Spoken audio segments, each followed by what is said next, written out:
Hi, my name is Hunter, and today I will be debating the soybean aphid, or scientifically known as the Aphis glycine matsuruma. Howdy, my name is Jackson, and the insect I will be backing today in this debate is commonly known as sugarcane aphid, which belongs to Melanaphis saccharine. The topic we will be debating today in this video is which one of our insects, the sugarcane aphid or the soybean aphid, does more damage or causes greater losses in agriculture. Soybean aphid is a small, 1/16 inch long, pear-shaped insect with piercing, sucking mouth parts tucked under the head. Soybean aphids rely on two plants, the soybean plant and the common buckthorn tree.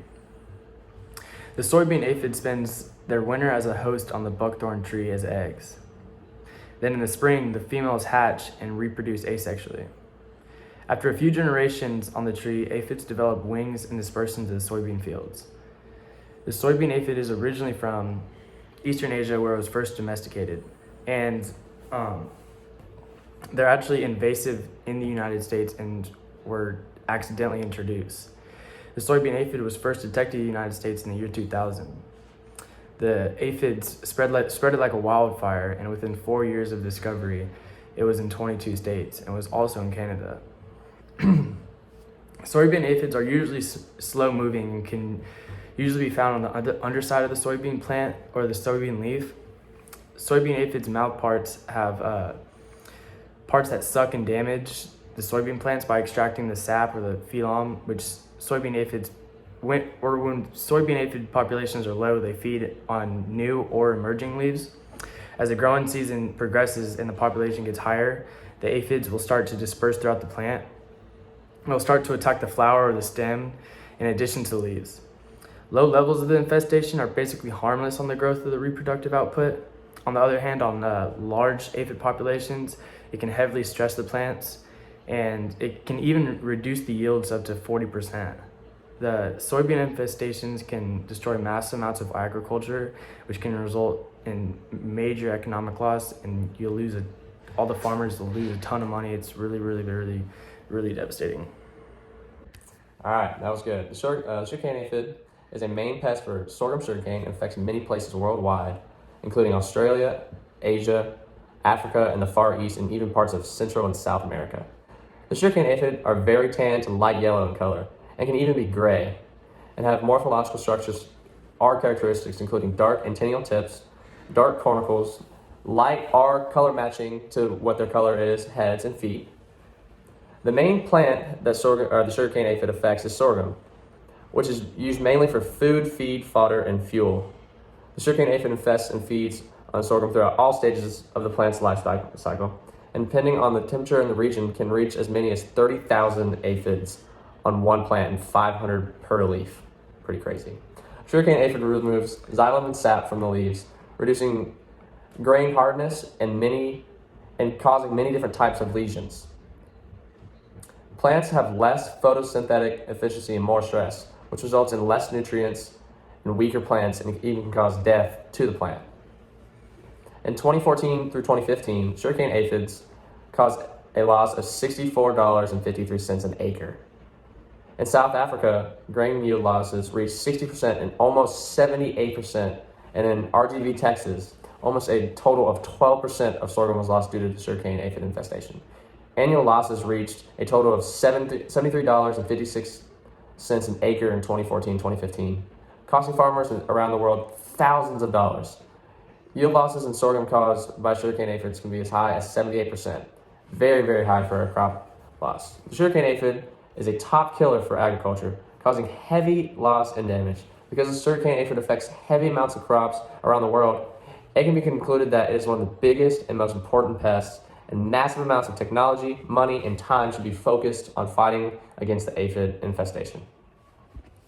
Very well said, but the temperature affects the number of sugarcane aphids. So if the temperature is outside the sugarcane aphid's range, then the sugarcane aphid won't have any or very low agricultural effect at all.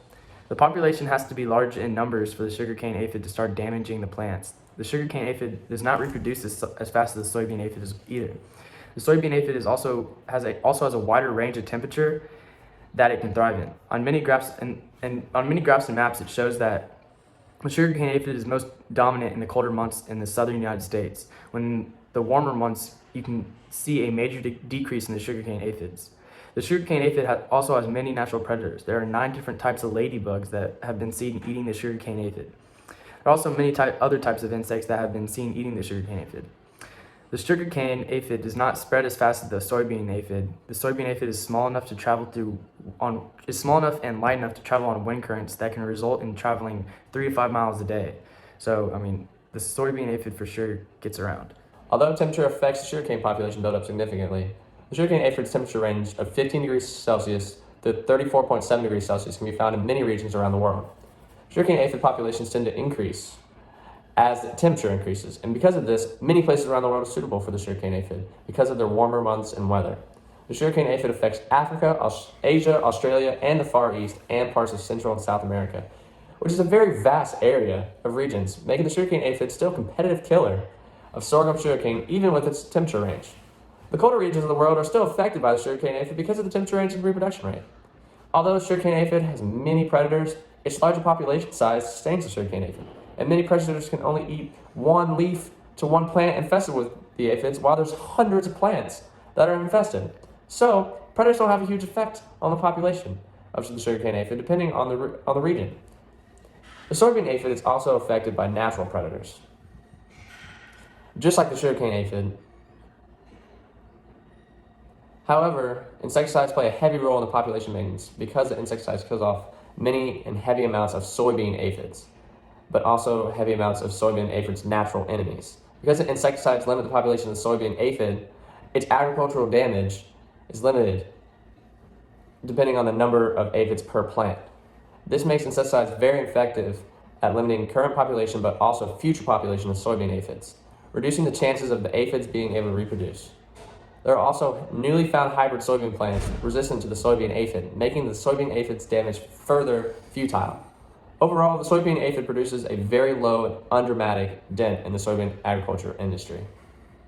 The sugarcane aphid and the soybean aphid are very similar when it comes to size, predators, and how they reproduce. The soybean aphid sells itself apart by where it's from and how exactly they destroy the agriculture. When the population is large enough, they can cause large reductions in plant vigor and growth rates. The soybean aphid also causes major damage in leaf pluckering and reduced pod and seed counts. In extreme cases, the soybean aphid can cause up to 18% in yield loss. There's also many reasons they are so hard to get rid of, such as the soybeans being immune to the pesticides, or how their environment is so hard to predict, or how their movement is so hard to predict. The soybean aphid is also not the only thing that is affected by the soybean plant is also not the only thing affected by the insect. When the soybean aphid reproduces in the spring, they hatch their eggs on the buckhorn tree, which is another plant that has been introduced to the Midwestern United States. When the weather is in the aphid's favor, the reproduction is drastic. The soybean aphid gets to the soybean fields by wind currents and immediately starts raiding the soybean fields. Even though the sugarcane aphid and the soybean aphid are similar, the sugarcane aphid is faster and able to reproduce more efficiently because of its temperature range, and has reported higher crop yield losses than the soybean aphid. In the most extreme cases of the sugarcane aphid infestation of sorghum sugarcane, crop yield loss reached almost 78%, much higher than the soybean aphid's extreme case of only 18%. The sugarcane aphid also has a low predictability, and weather can also be a huge factor in how damaging the infestation can be. When the wind is high, the small and light structures of the sugarcane aphid also allow the wind to blow them around, increasing the spread of the infestation. Since temperature has an impact on the reproduction of the sugarcane aphid, they only feed on sorghum in the summer and spring. However, numbers can reach up to 96 nymphs per female reproduction. So massive amounts of sugarcane aphids are created each feeding season. The sugarcane aphid is favorable for having one of the highest reproduction rates of aphids, making it a killer when it comes to the numbers per plant. Sugarcane aphid's reproduction rate is also higher than soybean aphids, having a rate of 5 nymphs per day, while soybean aphids only have a rate of 3 nymphs per day. Overall, the sugarcane aphid causes a higher crop yield loss and has a higher reproduction rate. To conclude, the soybean aphid is a leading problem when it comes to agricultural loss and economic loss in the farming industry. Soybean aphid is a very tricky and expensive problem. Farmers need to be very cautious when dealing with these insects. They must be detected as soon as possible because they reproduce at alarming rates. They can also travel 3 to 5 miles a day when the conditions are in their favor. By the time you can see the soybean aphid populations from the road, significant yield loss has already occurred. Even applying insecticide at high aphid densities is unlikely to save the yield because it's already too far gone. Growers should scout regularly and be prepared to treat if necessary. The soybean aphid is also known to pass viral diseases to soybean plants, including alfalfa mosaic and the soybean mosaic, which can cause the soybean plant to turn yellowish brown and will ultimately kill the plant. The soybean aphid is very important to study because it's an insect that causes major damage. It's important to study them because in the future they can be a bigger problem than they are now. Research has to be done to see which chemicals will actually make a dent in their population. In summary, the soybean aphid is an insect that should not be ignored. They result in major agricultural loss and economic loss for farmers every single year. The sugarcane aphid is one of the biggest agricultural influencers in the world as it affects one of the biggest crops in the world, the sorghum sugarcane. Being that the United States is the biggest producer of sorghum in the world, research on how to combat the sugarcane aphid is indispensable. Sorghum is one of the biggest sources used for livestock feed, and without it, large ranching and farming would not be possible. The sugarcane aphid damage is due to its large numbers and can be extensive, causing farmers to lose money and certain industries to be heavily affected. The sugarcane aphid's true damage comes from the industries it's tied into, including fuel, livestock, food, and fodder industries. The damage done to sorghum reduces the crop yield, resulting in these other industries not being able to produce much of their resources. The sugarcane aphid population is extensive and massive, and with correct temperature, it can be even bigger in size. And because of its mass population, the sugarcane aphid is able to affect and infest whole fields at a time.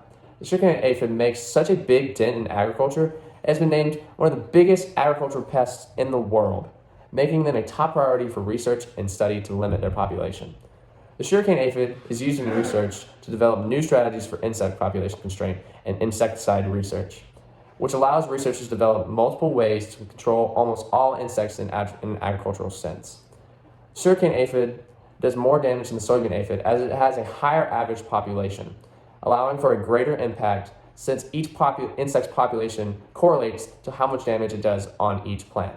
The sugarcane aphid does an estimated damage of 50% to 70% for each crop yield, over 2/3 of the sorghum crop.